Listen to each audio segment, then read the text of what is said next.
Humor is not compassion. Humor can be a catalyst for disempowerment.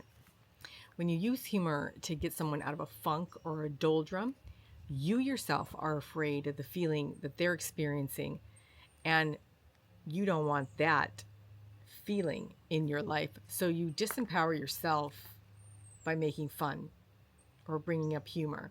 You undermine your own abilities to stay steady, to be able to be responsible with your energy and theirs. So you abuse your energy. You toss it to the side, you disregard it, and you laugh it off. To be truly compassionate with someone, sit with them. Okay, you just have to sit there. You're going to sit with them. You don't take them out of their feelings. You don't rob them of the opportunity to experience life on their terms. You don't rob them of the option that they have to be relieved of those feelings through their own power of choosing to do so. Instead, you just sit there.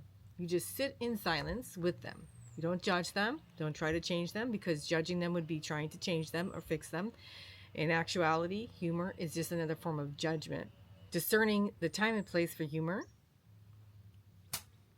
makes you wise. So you sit with them in silence. You become the example of the power that's innate within them. You show up as an example of what is available to them within them. Because you're silent, you show them that you can't give them what they already have. So they have the power to change because they choose to change from happy to sad. They can change back from sad to happy. And so when you try to take them out of their feelings, to force them to laugh it off and to laugh off their feelings and laugh off the situation, you teach them disempowerment. And you teach them to slough off their duties of taking responsibility for their choices.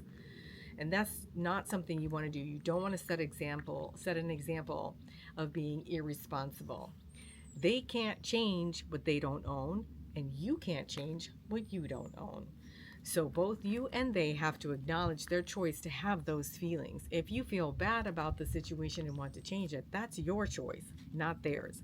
So when you rush to humor yourself or others out of their feelings, your rushing is a sign that you're not wanting that feeling in your reality. You're trying to avoid the feeling, and that's because you feel disempowered, because you don't know how to act. Oh, I'm uncomfortable. Well, yeah, you're uncomfortable, so try to just be comfortable with being uncomfortable. And then you set that same example of disempowerment for others. So you tell others that they have to also be uncomfortable with that feeling.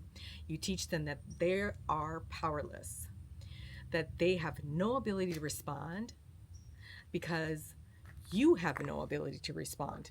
If you can't respond, why would you think I'd be able to respond? And that is very important to understand about your own abilities and the examples that you set and the behavior which you display all the time. Because once you realize you're completely responsible for every single moment in your life, you have no one else to blame, and neither do they. And you have to act in accordance with what you know. And you are always acting in accordance with you know every single moment of every single day, all the time. So you can no longer avoid yourself, and neither can they. When you are sitting in silence, you can't avoid who you are, which is a stoic, authoritative, sovereign being. You are your own authority, and they are as well. So you sit in that authority and you show them that example. So again, you act in accordance with what you know, and you can no longer avoid yourself. You can no longer blame anyone else for your situation, and neither can they. You have to step up, put skin in your game, and act in alignment with self-sovereignty. When you put skin in the game, that means you act in accordance with what you know, regardless of what the outcome is going to be. That's skin in the game. Most people don't want to see their life as a consequence of their personal choices. They don't want to be seen as bad, as ignorant, as stupid, or as incompetent. But you're none of those things. You are learning. That's what you are. And change is always learning. And now you know. Trust that you have all the power you need. Trust that you're enough. Live deliberately. Namaste.